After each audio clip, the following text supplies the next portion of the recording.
एक motivational seminar में गए थे, तो स्पीकर ने आके स्टेज पे सबसे पहले शुरुआत किया कि मैं कहीं से आ रहा था घूम फिर के पूरा रिलैक्स होके, और मैं एयरपोर्ट पे उतरा और डॉक्टर का मेरा फ़ोन आया कि बाबा तू जल्दी से मेरी क्लिनिक में आ जा, तू टेंशन मत ले। मैं बोला भाई मैं तो एकदम रिलैक्स होके आ रहा हूँ, घूमने को गया था, 3 दिन में मज़ा करके आ रहा हूँ, मैं क्यों, तू जल्दी मेरी क्लिनिक पे आ जा, तू टेंशन। सर जी मैं घर पे हो क्या हूँ, चलेगा क्या? नहीं नहीं नहीं नहीं, तू सीधा मेरे घर पे आ जा, तू टेंशन मत ले। मैं चला गया उनकी क्लिनिक में, तो उन्होंने देख तू टेंशन मत ले। बोला डॉक्टर साहब मैं टेंशन क्यों लूँगा, मैं तो पूरा रिलैक्स हूँ, मैं तो घूम के फिर के आ रहा हूँ। तो उन्होंने बोला बोले पिछले हफ्ते तुम्हारे जो रिपोर्ट कराए थे सब रूटीन रिपोर्ट्स, उसका रिपोर्ट आ गया है और तुमको 3rd stage of cancer detect हुआ है और तुम्हारे पास सिर्फ 2 महीने हैं। इधर तलक बोल के उस स्पीकर ने माइक ऑडियंस की तरफ पकड़ा कि अब मुझे क्या करना चाहिए। तो लोगों ने बोला कि आनंद मूवी देखो,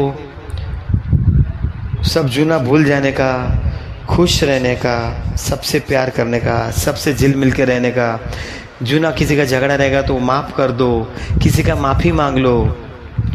तो उन्होंने बोला अगर आपको पता है कि 2 महीने के बाद आप जाने वाले हैं तो आप प्यार से रह सकते हैं, आप खुश रह सकते हैं, आप आनंद मूवी देख सकते हैं। लेकिन उन्होंने उसके बाद एक जोरदार झटके वाला सवाल पूछा कि मेरे को डॉक्टर ने 2 महीने का समय दिया था, आप मुझे कह रहे हैं कि मैं किसी से झगड़ा ना करूं, किसी से माफ़ी मांग लूं, किसी को माफ़ कर दूं, आपके पास कितना समय है? क्या हमको पता है हमारे पास कितना समय है? आज का दिन आखिरी दिन भी हो सकता है, कल हम जा भी सकते हैं। तो क्यों हम लोगों के साथ मिलजुल के नहीं रहते? क्यों हम किसी को माफ़ नहीं कर देते? क्यों हम किसी से माफ़ी नहीं मांग लेते? क्यों हम जूना झगड़ा मिटा नहीं देते? क्यों हम जेलसी रखते? क्यों हम दुखी रहते?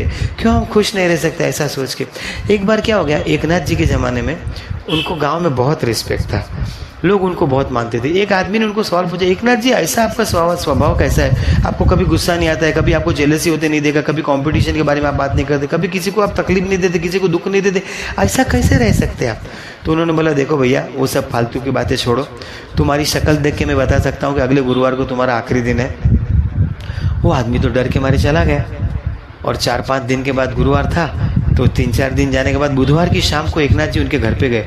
एकनाथ अगर अपने घर पे आते तो बहुत बड़ी बात थी, नाथ आए। तो बोले बेटा कैसा है अभी? बोले क्या अभी, कल तो जाना है, लेकिन ये 5-6 दिनों में कितना झगड़ा वगैरह किया, अभी क्या झगड़ा करने का, कल तो जाना है। लेकिन ये धंधे में चीटिंग वगैरह कितना, नहीं चीटिंग क्यों करूँगा मैं, अभी कल तो मुझे जाना है।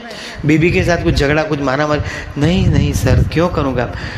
तो उन्होंने बोला तू कुछ जाने वाला नहीं है भैया, ये तो तुम्हारे सवाल का मैं जवाब दे रहा था कि हम लोग ये सोच के रहते हैं कि कल हम चले जाएंगे, और अगर कल जाना है तो फिर किसी के साथ क्यों झगड़ा, क्यों किसी के साथ जेलसी, क्यों किसी के साथ मारहानि? किसी को माफ़ कर दो, किसी से माफ़ी मांग लो, क्या फ़र्क पड़ता है जो क्षमा, कल हो ना हो, आज के दिन का आनंद ले लो, खुश रहो, तंदुरुस्त रहो, be happy and healthy always.